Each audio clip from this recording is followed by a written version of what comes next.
Hi guys, welcome back. So I thought I would make a video for anyone that's thinking about, becoming a detailer, starting their own business. Some tips and things that I've come across along the way that helped my business grow.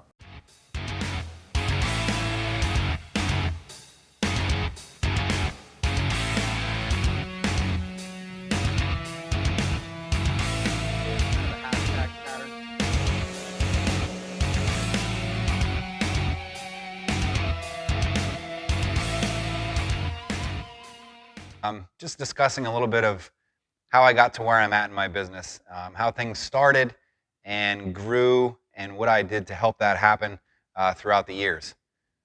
So I basically started detailing vehicles at a very young age. I mean, my dad has a bunch of classic cars, and I just remember as a kid helping him wash the cars and get things ready to go to a cruise night or to a car show for the day. And my brother and I kind of grew up around cars, and we're both still into cars in a big way. So, and we're still actually our father's detailer. Um, so I've always been around vehicles, always cleaning them. And then, when I turned 16, I got my own vehicles. I just enjoyed taking care of them.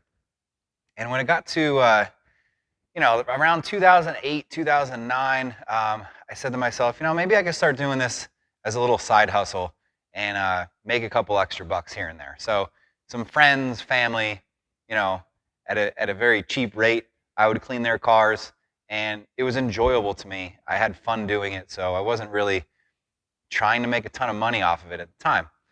And then a couple years went by, and my family and friends started telling their family, family and friends, and more people started calling me and, hey Jay, can I get my car clean? I saw you did, you did my cousin's car, you did my friend's car. And that's when I started to realize I could actually turn this into something. And I mean, the whole time I was just working out of my house garage. I was working out of my house garage up until 2 years ago when I finally built a 40 by 60 pole barn and turned it into my shop. So, for just about 10 years, I was squeezing cars in a two-car garage, which I'm sure a lot of you were doing, and that there's nothing wrong with that. I still enjoyed it, and it was how I grew my business. Like, if you are just starting out, you don't need to have the top of the line equipment or the most expensive equipment to get all of this done. When I started, it was, shop vac. I used my wife's carpet cleaner, her Bissell. I destroyed that thing, and we were constantly upgrading those until I actually, got my own heated carpet extractor to use specifically for cars. And then just basic interiors. You would need like an all-purpose cleaner, some small brushes, and you can go to town. You can clean everything on an interior, basic things. And then like exteriors, I had Porter cable polisher, a couple pads, some sealants and waxes, and they were my packages that I was offering. So just interiors and basic exteriors, wash and wax. And then things, kept growing, and I was able to afford, new equipment, more products, and start pushing out more vehicles. How do I get clients? In the beginning, it was very tough. Like I said, it was kind of just word of mouth. I wasn't really on social media or advertising anywhere. And when I did make my Facebook page, things kind of picked up a lot because now the word was able to get out, and friends were sharing the page with other friends and sending the link to them. So I still to this day get a lot of customers from my Facebook page through messaging. We'll have a lot of conversations back and forth, and that's how people find me. So I'm on Facebook, I'm on Instagram, YouTube now, TikTok. You got to keep up with the times with the social media. As I'm getting older, there's more and more things that are out there, and I'm seeing what my kids are on, and that's relevant to a lot of people. It's just easier to connect with a lot of people through social media. So when I made the Facebook page, in the beginning there wasn't a lot of followers. Now we have a couple thousand followers on our Facebook page. So the customer base continued to grow and grow. I mean, a big selling point is when you have your before and after pictures that you post on there. I mean, I post not every vehicle that I do, but a lot of vehicles during the week. I just keep uploading new things to my page so that people are, scrolling through and um, they see these before and after pictures and say, wow, my car looks just like that before picture. And if he can do that, man, this is it's gonna be like a brand new vehicle.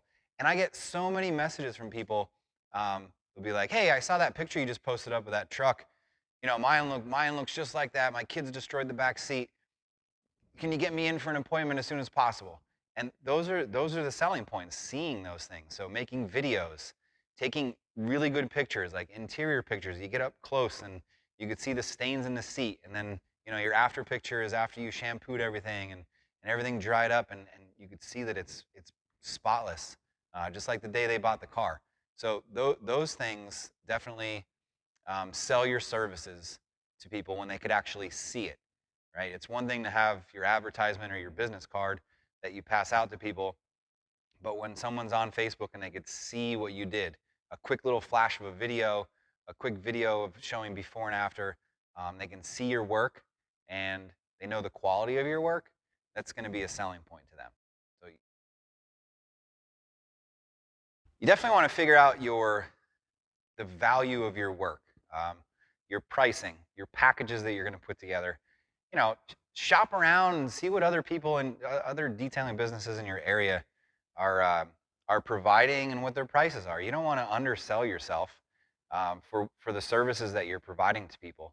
I learned that lesson like really early on when I decided to make the jump and turn this into a legit business, where I was like handing out, wash and waxes and interiors and these huge jobs for a relatively low price. And I realized that, hey, there's other businesses around here that are making good money off the same thing that I'm doing, but I'm doing it so much cheaper. Like and every area is going to be different. And you can't say that I'm in northeastern PA and you're out in California or somewhere else in the world that your prices should be similar to mine. I basically had to go with just looking around at other detailers and seeing what their price packages were in this area, figuring out what my worth was, and also the amount of time and material that goes into a car.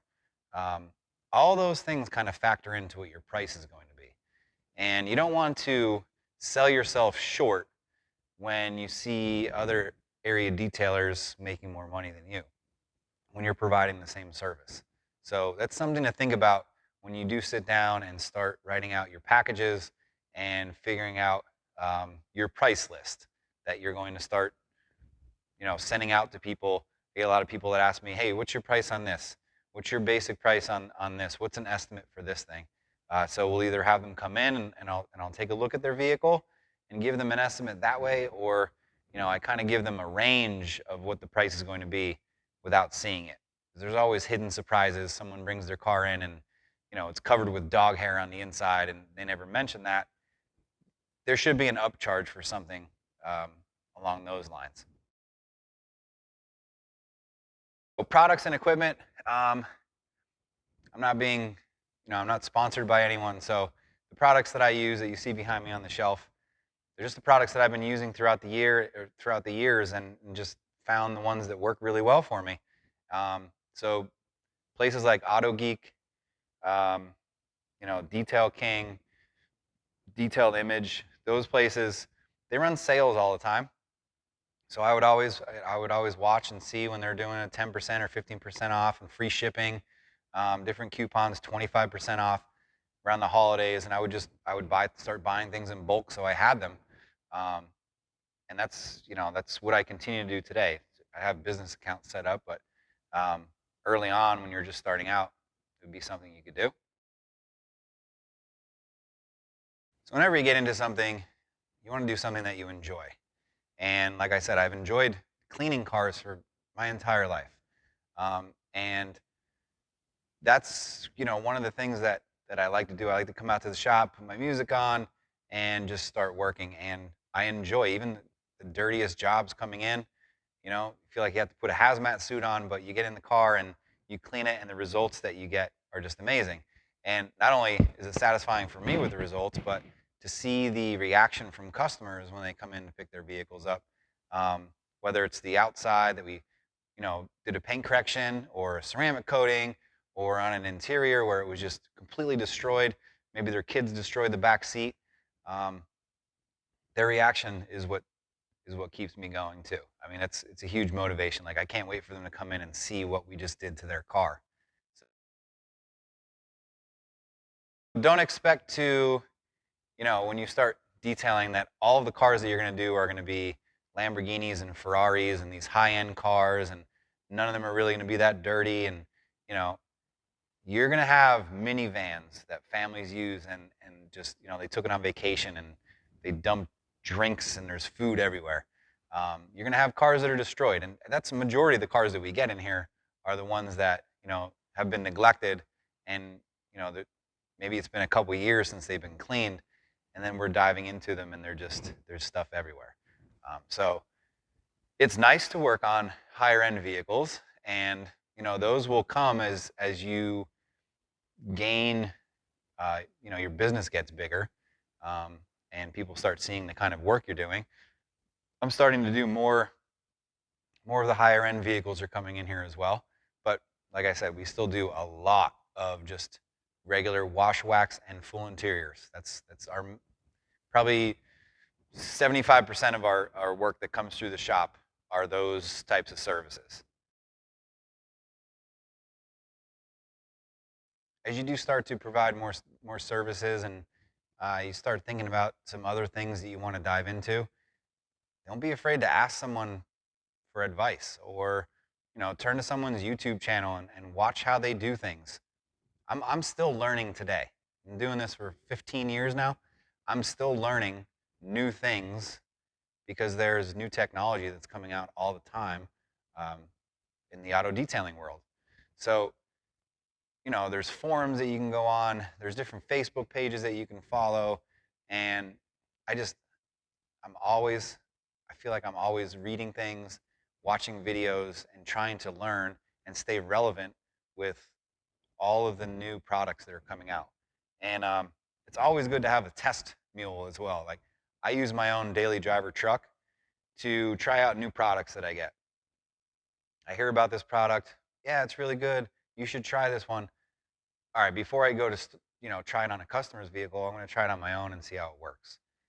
So constantly buying new things, small sample products to try them out and decide whether or not it's something I want to add to my list of services. All right, so some words of advice to anyone who is beginning their detailing career, whether it's a full-time job or a little side hustle. Stay motivated, stay hungry, and be driven. So, you're always passing out your flyers, you're always telling people about your business, you have your social media pages set up, you're just always getting the word out there. Be patient too. Things are going to start out really slow, especially if it's like your first year and you're just getting into this. You might have a small customer base, but just wait for things to develop. Like I said, be patient. People are going to start spreading the word. They're going to see your social media pages. They're going to see your work, and things are going to start to grow. I know this from experience. This is exactly how the whole thing here kind of cycled. All right, guys, so hopefully some of the tips and tricks and things along the way help you out as you get started with your detailing business, or help you out as you continue to build your business. If anyone has any questions along the way, be sure to just put a comment down below, and I will try to respond to you as quickly as possible.